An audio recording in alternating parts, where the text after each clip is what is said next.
feeling that is like torture. I marvel at how one can feel such intimacy, but also such great distance. Some love stories begin with a moment, a spark, a confession, a choice. But some love stories begin long before either person realizes they've started. I apologize. Yes, and you were so very charming about it. In glances that go unnoticed. In words that mean more than they should. In years of standing beside someone without ever stepping closer. My every thought. A feeling that is like torture. This is not a story about falling in love. This is a story about realizing it. This is Colin and Penelope. Oh, Colin! We did not get a chance to speak this morning. We did, I said. And this is their journey, told not in moments but in seasons. Season 1, the beginning of something unseen. Most wretched sonnet indeed. Lord Byron, he's not. I do not believe so. Good day, Pen. Before anything else, there is distance. Not physical distance, but emotional. Penelope Featherington exists in a world full of color, sound, and expectation. The drawing rooms are alive with laughter, with music, with conversations that seem to swirl endlessly around her. Yet she remains unseen. Once you break free, the world opens up. You make it sound so easy. Not invisible to everyone, but invisible to the one person who matters most. Colin Bridgerton. She watches him from across rooms filled with laughter, her gaze steady and unchanging. There is no confusion in the way she looks at him. You don't have to be embarrassed, you know me. That's exactly why I will feel even more embarrassed, because I know. She knows exactly what she feels, even if she cannot say it. Even the years I pretended to be your friend, I was, but I loved you in secret. Even if she never will. For her, the connection is already there, already real, already meaningful. You're astonishing, Colin. I cannot thank you enough for looking after us. I will always look after you. Every small gesture he makes, every laugh, every frown, reverberates quietly through her heart. She sees him as he is, not as the world wants him to be. It pains me to see you upset. Then perhaps you should not have come. Sometimes the most important part of a love story is not when it starts, but how long it exists before anyone notices. She mentioned something about flower arranging with you today, in fact. Indeed, I am meeting her later. Every day Penelope is acutely aware of the rhythm of their lives. She watches the way he laughs at his friends' jokes, the way he moves through the room with a natural ease, and she treasures the moments when he glances in her direction, even if only fleetingly. For God's sake, Penelope Featherington, are you going to marry me or not? Penelope, meanwhile, navigates the expectations of her family, the social hierarchy, and the constant pressure to perform the role assigned to her. But she carries an inner life rich with observation, emotion, and reflection. Every encounter with Colin, every shared space, is cataloged, remembered, cherished. For her, the invisible string is not an abstraction.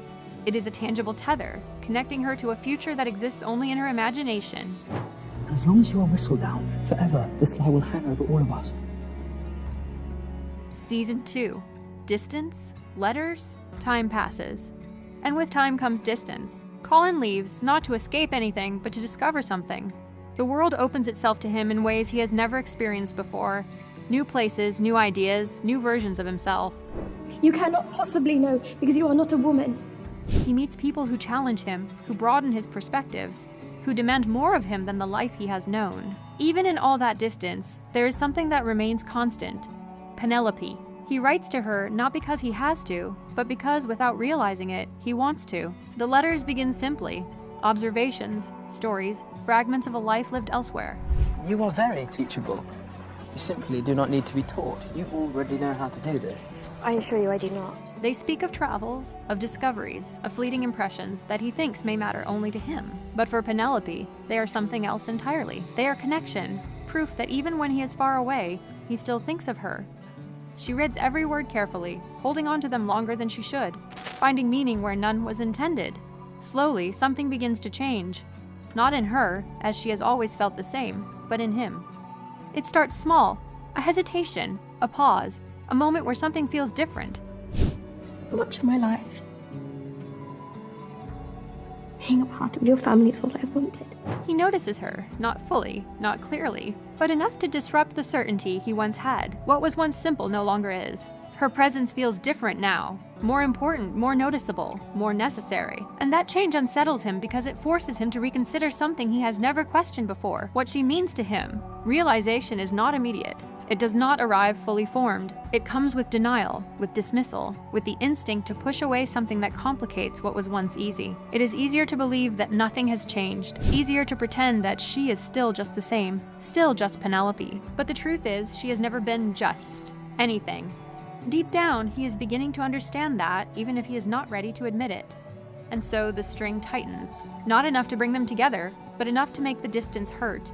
Colin cares for me. For God's sake, Penelope Featherington, are you going to marry me or not? Every letter she receives strengthens a silent hope, a belief that perhaps Colin's thoughts are not as distant as his presence. She begins to see subtle changes in his words, moments of care, small admissions, glimpses of emotion he does not yet name. And though he does not realize it fully, these letters are the first threads weaving him closer to her heart. He begins to see Penelope not only as a companion, but as someone whose perspective matters, whose approval carries weight. Are you mad? I would never dream of courting Penelope Featherington, not in your wildest fantasies, Fly. His reflections reveal that she is more than a constant presence. She is an anchor, a mirror, a witness to the life he is trying to understand. Meanwhile, Penelope begins to recognize her own growth. Through his letters, she confronts her fears, her insecurities, and the quiet desperation of unrequited love. Season 3. Realization. Collision. Choice. Forward to our life together. I will always stand up for you. There's nowhere else I would rather be, because I love you. By the time Season 3 begins, everything has already changed, even if neither of them fully understands how. The distance is gone. The letters have ended. But what remains is everything they created in between. Memories, small gestures, quiet moments, and the invisible string that has grown taut over time. Now, there is no space left to hide, no distance left to soften the truth. Colin sees her, not in fragments, not in passing moments, but fully for the first time. Feelings like a total inability to stop thinking about you. About that kiss. He notices the curve of her smile when she is lost in thought, the subtle way her eyes brighten when she speaks about something she loves, the graceful way she carries herself even amidst expectation and societal pressure. Penelope, on the other hand, has already lived through this realization years ago. For her, this is not new, not sudden. It is something she has carried quietly for longer than he can comprehend. Love, when delayed, does not arrive lightly. It arrives with history, with memory, with the weight of every moment that came before it. I could die tomorrow. You are not going to die tomorrow. But I could, and it would kill me. You would already be dead. I do not wish to die without ever having been here. And that weight has shaped her, given her patience, resilience, and a deep understanding of the subtle workings of the heart. For Penelope, this is a culmination. She has waited, yes, but her waiting has not been passive. She has lived, grown, and sustained herself through every unacknowledged glance and every letter that hinted at his heart's awakening. The moment Colin finally sees her, fully and intentionally, is not the start of her love, but the acknowledgement of it. A mirror held up to years of silent devotion. You are special to me. As are you. To me. Their conversations, once casual, become charged with meaning. Every touch, every word, every glance carries the weight of years lived in parallel. The comfort that once defined their interactions now becomes intimacy. Familiarity now transforms into desire.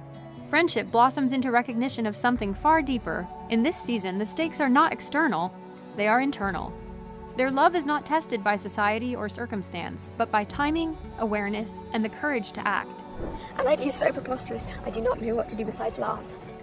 Colin must confront the inertia of his past oblivion, and Penelope must reconcile the quiet suffering of unrequited love with the joy of finally being chosen. And when those moments of confrontation and confession arrive, they are not theatrical. They are intimate, personal, and profoundly moving. You're astonishing, Colin.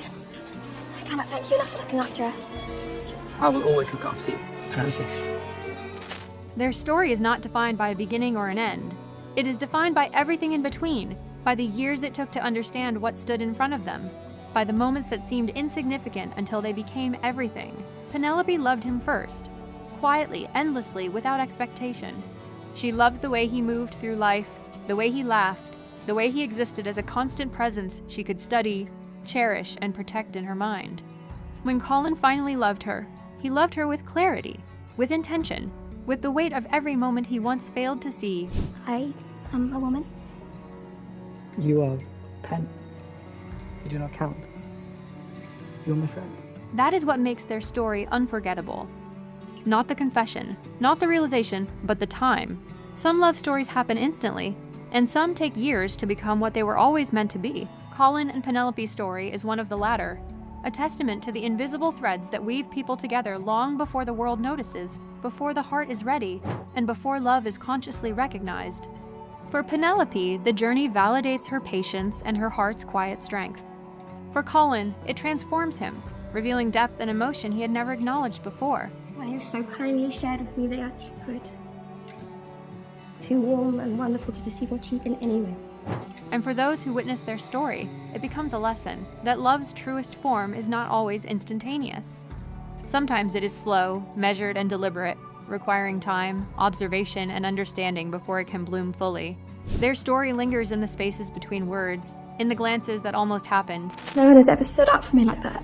I will always stand up for you. in the letters that built invisible bridges, and in the unspoken recognition of two hearts aligned at last. And in that lingering, that quiet, perfect recognition, their love, once unseen, now undeniable, remains eternal.